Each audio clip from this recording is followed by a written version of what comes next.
మీ ఎలాంటి వ్యాపార ప్రకటనలకైనా వెంటనే మా ఛానల్ సంప్రదించండి.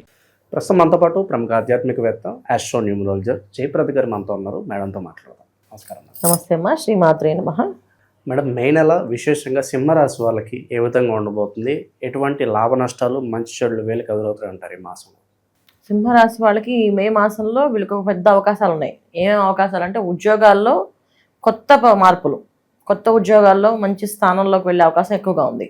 సో అలా ఎప్పుడైనా ప్రయత్నంలో ఉండి వాళ్ళు ఎప్పటి నుంచో మాకు ప్రమోషన్ రావాలనుకున్న వాళ్ళు కొంచెం గట్టిగా ప్రయత్నం చేస్తే ఈ మాసం వీళ్ళకి జరిగే అవకాశం ఎక్కువగా ఉంది. అంటే మంచి పొజిషన్లో వెళ్ళే అవకాశం ఉంది.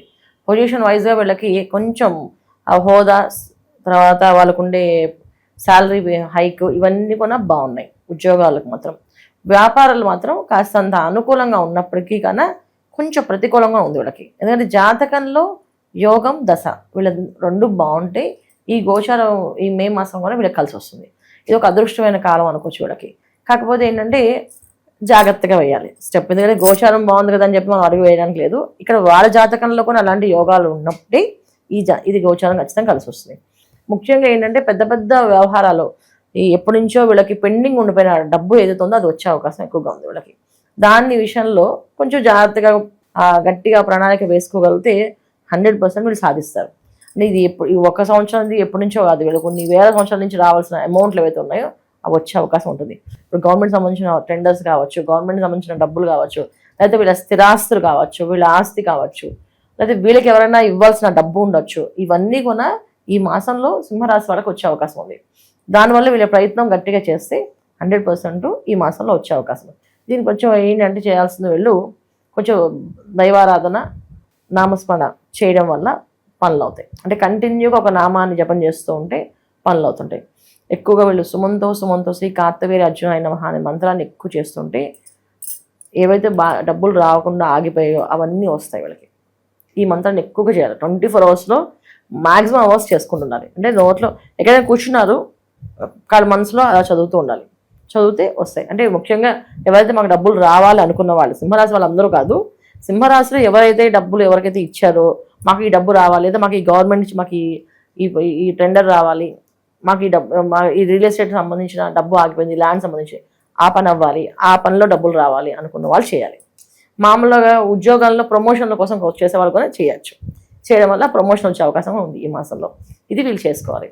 ఇక మామూలుగా ఉండే వ్యాపారాలు కానీ, ఇంట్లో ఉండే ఆడవాళ్ళకి కానీ, విద్యార్థులు కానీ అందరికీ కూడా ఏంటంటే ఈ మాసం అంతా కాస్త కష్టపడితే అన్నీ జరుగుతాయి. కష్టపడకపోతే ఏవి జరగవు వాళ్ళకి. ఎందుకంటే ఎంత ప్రయత్నం చేస్తున్నా సప్తమ స్థానంలో రాహు ఉండడం వల్ల ఎన్ని గ్రహాలు అనుకూలంగా ఉన్నప్పటికీ కూడా ఈ రాహు ఒక్క మాయ వల్ల ఏంటంటే వీళ్ళు ఏ పని చేసినా ఎదుటి వాళ్ళకి నెగిటివే పడతారు, పాజిటివ్గా పడరు. వీళ్ళు మంచి చేసినా, ఒక సాయం చేసినా, ఒక దానం చేసినా అది వాళ్ళకి ఇంకొక విషయంలో అర్థమవుతుంది. అంటే ఇప్పుడు ఒక ఆఫీస్లో మనస్ఫూర్తిగా ఏదైనా అందరికీ ఇచ్చారనుకోండి, వాళ్ళు అనుకుంటారు ఏదో ప్రమోషన్ కోసం చేస్తున్నావా నువ్వు ఇదంతా, లేకపోతే ఎందుకు చేస్తున్నావు అని చెప్పేసి అని ఒక సర్కాజంగా మాట్లాడడం అవుతుంది. ఒక వ్యాపారం కోసం అన్నీ చేస్తుంటే ఇంత తక్కువ రేట్లో వీళ్ళు ఇస్తున్నారంటే ఏదో ఒక ఉంటుందని చెప్పి అనుమానిస్తుంటారు. అంటే వీళ్ళ మీద అనుమానం అనేది ఎక్కువగా ఉంటుంది. అయితే జాతకంలో ఒకవేళ వాళ్ళకి కేతువు కానీ రాహు కానీ యోగించినట్టయితే ఈ గోచారిచ్చే ఈ రాహు ఏం చేస్తారంటే మంచి పేరు ప్రఖ్యాతులు వస్తాయి. ఒక పొజిషన్ తీసుకొస్తారు. ఆ పొజిషన్లో ఏంటంటే నెంబర్ ఆఫ్ ప్లాన్స్ వీళ్ళు చేయగలుగుతారు, నెంబర్ ఆఫ్ బిజినెస్లు చేయగలుగుతారు. ఇలాంటి డెవలప్మెంట్స్ కూడా సింహరాశి వాళ్ళకు ఉంది. అంటే ఎప్పుడు కూడా ఏవి రాని వాళ్ళు కూడా ఏదో ఒక ఉద్యోగం సంపాదించుకొని ఆ ఉద్యోగంలో వాళ్ళ ఉన్నతమైన స్థానం ఉందని వాళ్ళకు ఒక పేరు ప్రఖ్యాతులు తెప్పించుకునే అవకాశం కనిపిస్తుంది. ఇది ఏంటి, ఇక్కడ జాతకంలో వాళ్ళకు కూడా రాహు బాగుంటాయి. వాళ్ళ జాతకంలో ఒకళ్ళు రాహు బాగాలేకపోతే ఈ గోచరంలో రాహు ఆ రాహు రెండూ కూడా వాళ్ళని కాస్త ఆలస్యాన్ని, బద్ధకాన్ని, మొండితనాన్ని, విపరీతమైన కోపాన్ని, ద్వేషాన్ని, మనుషుల మీద అసలు ఎటువంటి ఆలోచన లేకుండా వాళ్ళంటే నాకు వీళ్ళు చెప్పేవన్నీ అబద్ధాలు అని చెప్పి అంత మోసం అవుతుందని చెప్పి అనుకొని బాధపడ్డం, ఇవన్నీ సింహరాశి వాళ్ళకు ఉన్నాయి. ఇవి జరుగుతుంటాయి ఈ మాసంలో. అంటే వీళ్ళకి రవి అనుకూలంగా ఉన్నా ప్రతికూలంగా ఉన్నా జరిగేవి ఏంటంటే కాస్త అనారోగ్య సమస్య అనేది కనిపిస్తుంది. జాగ్రత్తగా ఉండాలి. అంటే వీళ్ళకి రవి ఇప్పుడు భాగ్యస్థానంలో, తర్వాత దశమ స్థానంలో, 2 స్థానాల్లో కూడా వీళ్ళకి అంత అనుకూలంగా ఉండదు, అది కొంచెం ప్రతికూలమే. దానివల్ల కాస్త అంత ఈ మాసంలో కొంచెం గట్టిగా సూర్య నమస్కారాలు, సూర్య ఆరాధన, ఆదిత్య హృదయం చదవడం, ప్రతి ఆదివారం నవగ్రహ ప్రదక్షిణాలు చేయడం, ఇది చేయడం వల్ల వాళ్ళు సేఫ్ జోన్లో మంచి అనుకూలమైన పరిస్థితులకు వస్తారు. అందులో ముఖ్యంగా స్త్రీలకైతే కాస్తంత భార్యాభర్తల మధ్యలో కాస్తంత ఇబ్బందికరమైన సిచ్యువేషన్స్ ఎక్కువగా కనిపిస్తూ ఉంటాయి. ఎందుకంటే వీళ్ళకి గ్రహాలు రవి, చంద్రుడు, శుక్రుడు, బుధుడు ఎంత అనుకూలంగా ఉన్నప్పటికీ కొన్న ప్రతికూల వ్యవస్థ డిసెంబర్ దాకా వీళ్ళకి ఉంటున్నది. కేతు, రాహు ఈ 2 గ్రహాలు వీళ్ళ లైఫ్లో డిస్టర్బ్ చేయడానికి ఎక్కువగా ఉంటుంది. వృత్తి వ్యాపారాల పరంగా ఎలా ఉంటుందంటారు వీళ్ళకి? వృత్తిపరంగా వాళ్ళు చేసే ఉద్యోగాల్లో మంచి పొజిషన్స్ వచ్చే అవకాశాలు ఉన్నాయి కదా వీళ్ళకి. తర్వాత నార్మల్గా వాళ్ళు ఏదైనా కావాలి అనుకుంటే ఈ మాసంలో అవి వచ్చే అవకాశం ఉంది. ఇందాక మనకు చెప్పినట్టు మీకు వచ్చే అవకాశం ఉంది.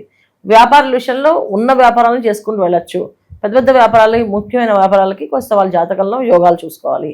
ఎందుకంటే వీళ్ళకి ఎప్పుడు కూడా ఎదుటి వాళ్ళ దగ్గర నెగిటివ్ ఇంపాక్ట్ కనిపిస్తుంది. ఇప్పుడు ఒక మనిషిని చూడడం వేరు, వాళ్ళు చేసే పనుల్ని మనం ఆచరించడం వేరు. కానీ వీళ్ళు మనిషిని చూసినంత అంటే చిన్నప్పటి ఒక స్నేహితుని చూసాను అనుకోండి, ఆ స్నేహితుడు కూడా వీళ్ళకి ఆపోజిట్గా మాట్లాడతాడు. నాకు నమ్మకం లేదు నువ్వు చేస్తావు అంటే అని చెప్తారు. అలాంటి నమ్మకాన్ని కోల్పోయే అవకాశం ఎక్కువగా ఉంటుంది సింహరాశి వాళ్ళు. అందుకే ఈ మాసం వీళ్ళు ఎక్కువ ఆరాధన, శివారాధన లేదా సూర్యారాధన చేయడం వల్ల ఆరోగ్యం నుంచి బాగుంటుంది. అంటే ఆరోగ్యం కాస్తంత ఇబ్బంది పెట్టే అవకాశం ఉంది. అలాంటి సమస్య రాకుండా ఆరోగ్యం బాగుండే అవకాశం ఎక్కువగా ఉందన్నమాట. మేడం, బయట పరిస్థితులు మనం చూస్తున్నాము. ఆర్టిఫిషియల్ ఇంటెలిజెన్స్ ద్వారా చాలా వరకు ఉద్యోగాలు పోతున్నాయి. అలాగే ఆల్రెడీ జాబ్ చేస్తున్న వాళ్ళు కెరీర్లో గ్రోత్ లేక ఇబ్బంది పడుతున్నారు. అలాగే ఎప్పుడు ఉద్యోగాలు ఊడిపోతాయి అని చెప్పి భయపడుతున్న వాళ్ళు చాలామంది ఉన్నారు. ఈ పరిస్థితుల్ని చక్కబెట్టడానికి మంచి రెమెడీస్ ఏమైనా ఉంటే తెలియజేయండి. తప్పకుండా. అంటే ఇప్పుడు పరిహారాలు చేయడంలో ఒక పద్ధతి అయితే, నా ఉద్దేశం ఏంటంటే ఎప్పుడు కూడా మనిషి ఒక మనస్తత్వం ఎలా ఉండాలి అంటే వాళ్ళందరూ వాళ్ళ రియలైజేషన్ ఉండాలి. ఎప్పుడు కూడా ఏ పనైనా, ఏ వ్యవహారమైనా. ఇప్పుడు ఉద్యోగాలు పోతున్నాయి, ఉద్యోగాలకు పరిహారమే కావాలి ఖచ్చితంగా అంటే నేను చెప్పేది ఏంటంటే ఉద్యోగం అనేది ఏంటది ఒక యోగం. అంటే యోగాలు ఇచ్చేవాళ్ళు ఎవరు మనకి? శుక్రుడు అధిపతి. ఆ శుక్రుడు అధిపతి ఉండడం వల్ల శుక్రుడు ఒక అనుగ్రహం కావాలి అంటే స్త్రీలను ఎక్కువ గౌరవించడం, స్త్రీలతో ఎటువంటి ఇబ్బందులు పెట్టకుండా, స్త్రీలతో ఎటువంటి అసభ్యపరమైన పనులు చేయకుండా ఉంటే వీళ్ళకి కలిసి వస్తుంది. అయితే ముఖ్యంగా స్త్రీలు అంటే ఎవరెవరు ఉండే వీళ్ళకి ముఖ్యంగా తల్లి, భార్య, తర్వాత చెల్లెలు, వీళ్ళు ముగ్గురు ఉంటారు ముఖ్యంగా. వీళ్ళ ముగ్గురిని ఏమీ అనుకుని ఉంటే ఎవరికైనా సరే ఉద్యోగాలు పోవు. ఇది ఒక పరిహారం. చాలామంది ఏ రెమెడీ చేయాలంటారు, కానీ వాళ్ళని ఊరికే సతాయిస్తుంటారు, సరదాగా ఏడిపిస్తుంటారు చెల్లెల్ని, అక్కల్ని సరదాగా ఏడిపిస్తే వాళ్ళు ఏమవుతుందని చెప్పి. కానీ వాళ్ళకి ఎంత సరదా ఉన్నప్పటికీ వాళ్ళ మానసికమైన పరిస్థితి కొంత మనసులో కాస్త బాధపడితే అది వాళ్ళకి తగులుతుంది. అలాగే తల్లితోటి పోట్లాడకూడదు. వీళ్ళు పోట్లాడకుండా వాళ్ళు చెప్పినట్టు సరే అమ్మా చేద్దాం అని అనుకూలం చేద్దామని సౌమ్యంగా మాట్లాడితే ఖచ్చితంగా ఉద్యోగాలు నిలబడతాయి. తర్వాత భార్యాభర్తల మధ్యలో భార్యని హీనంగా మాట్లాడినా కాస్త నీకేం తెలియదు నోరు మూసుకుంటాను చెప్పేసి మాట్లాడితే కూడా పోయే అవకాశాలు ఎక్కువ ఉన్నాయి. సో ముఖ్యంగా చేయాల్సిందంటే స్త్రీని ఎక్కువగా వీళ్ళు గౌరవించడం వల్ల వీళ్ళకి వస్తాయి. ఇది ఎటువంటి స్త్రీలకి ఏంటి, మిగతా బయట జరిగే స్త్రీలకు కాదు, ఓన్లీ ఇంట్లో వాళ్ళకి మాత్రం ఈ ప్రాధాన్యత వీళ్ళు ఇవ్వగలిగితే ఉద్యోగాలు ఖచ్చితంగా నిలబడతాయి. ఇది పెద్ద పరిహారం వీళ్ళకి. వీళ్ళు మౌనంగా ఇంట్లో సౌమ్యంగా మాట్లాడమే వీళ్ళకి పెద్ద టాస్క్. అది చేయగలిగితే అదృష్టవంతులే.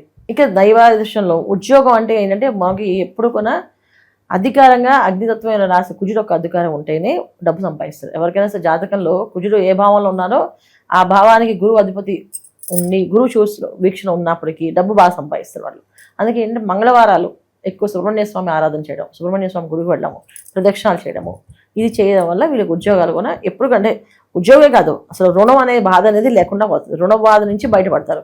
రుణ బాధ అంటే ఏంటంటే అప్పుల బాధ లేకుండా ఉండగలుగుతారు. ప్రతి మంగళవారం సుబ్రహ్మణ్య స్వామి 21 ప్రదక్షిణాలు చేసి సుబ్రహ్మణ్య స్వామి దగ్గర ప్రసాదంగా కొబ్బరికాయ, అరటిపళ్ళు నైవేద్యంగా ఇచ్చేసి దండం పెట్టుకున్న, పెసరపప్పు నైవేద్యంగా ఇచ్చిన చాలా చాలా విశేషమైన ఫలితాలు వీళ్ళకి వస్తాయన్నమాట. ఇవి వీళ్ళు చేసుకోవాలి. మంచి విశ్లేషణ అందించారు. వీళ్ళకి ఏ విధంగా ఉండబోతుందో ధన్యవాదాలు. నమస్తే అమ్మా. శ్రీమాత్రే నమః.